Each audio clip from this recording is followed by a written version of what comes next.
بسم اللہ الرحمن الرحیم۔ السلام علیکم ناظرین، کیسے ہیں آپ؟ امید کرتی ہوں آپ بالکل ٹھیک ٹھاک اپنے گھر میں خیریت کے ساتھ ہوں گے۔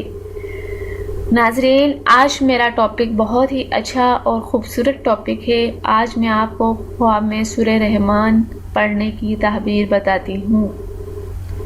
حضرت ابن سیرین رحمۃ اللہ علیہ نے فرمایا ہے، اگر خواب میں دیکھیں کہ سورہ رحمان پڑھتا ہے تو دلیل ہے کہ جھوٹ اور حرام سے پرہیز کرے گا۔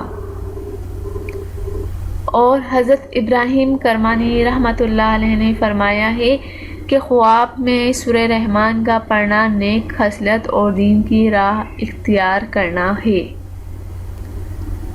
حضرت جعفر صادق رحمۃ اللہ علیہ نے فرمایا ہے کہ خواب میں سورہ رحمان کا پڑھنا اس جہاں میں مال اور آخرت میں نعمت پانے کی دلیل ہے۔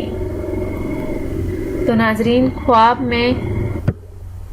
میں سورہ رحمان کا پڑھنا بہت ہی اچھی تعبیر ہے اس کی۔ امید کرتی ہوں کہ وہ لوگ جن کے خواب میں سورہ رحمان وہ پڑھتے ہیں تو نہایت ہی اچھے اور دینی لوگ ہوں گے۔ امید کرتی ہوں کہ میری اس ویڈیو کو دوسروں تک ضرور پہنچائیں گے اور میری ویڈیو کو سبسکرائب کرنا ہرگز نہ بھولیں گے۔ میری ویڈیو میں نیچے گرین کلر کا بٹن ہے، اس پہ آپ سبسکرائب کر دیں گے تو آپ کو میری ویڈیو کا ہر نوٹیفیکیشن مل جایا کرے گا۔